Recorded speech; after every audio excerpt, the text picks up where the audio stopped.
There are two people that I think are destroying this country, and that are guilty white people and angry, rich, entitled blacks who continue to play the race card, and they don't have to live with the consequences of their advocacy.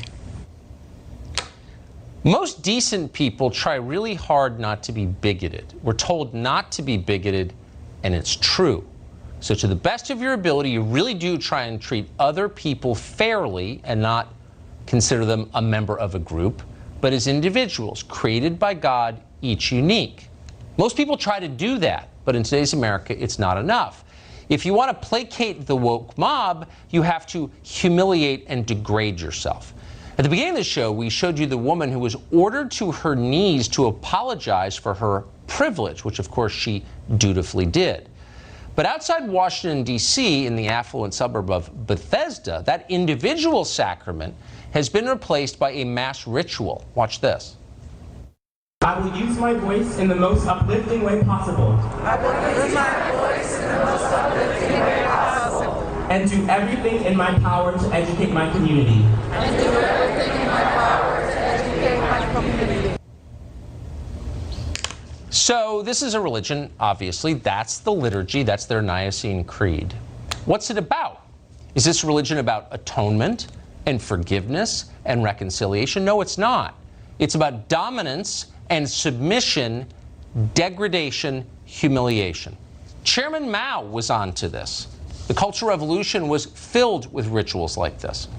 Watching from Twitter, an African-American woman summed it up this way, which tells you a lot. Quote, "This is weird and uncomfortable, and I'm 99% certain most other people of color feel the same way.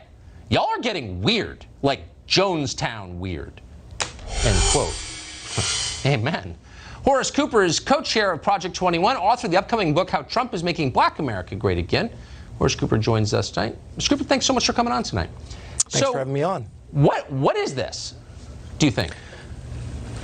This is an example of an evil that persists throughout all of recorded history. There has always been a group of people who want to claim they're better than other people. Today's woke mob needs to apologize to Bull Connor. You see, all they've done is just sort of substituted who is supposed to ingratiate themselves. But the concept is the same, an evil one. Our American system is an entirely different one, where all Americans are equal under the law. Exactly. And if one day this group of rich people in Bethesda decides that one race is better than the other and one race has to apologize to the other race, they're perfectly capable of flipping that around, right? What you're watching is racism. It should make you nervous, right? Absolutely. This is what history shows.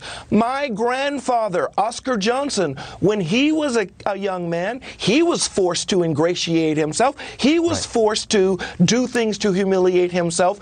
But we know that it was wrong, not because he was black, but because he was a citizen of the United States. What our friends in the media, what those in academia, the so-called woke community need to understand is this principle of equality was hard fought. And when America formed and developed it and promoted it, it was something unique on the planet, something that it's not time in the 21st century to walk away from. Boy, I don't think I can add to that. And so I appreciate your saying it. Horace Cooper, thanks a lot for joining us tonight. Thank you. Those are words to think about. This is a scary moment. We need to think clearly. A lot is at stake. So much is coming at you for a reason. They don't want you to think clearly, but shake it off and see America as it really is. That's our advice. Have a great night.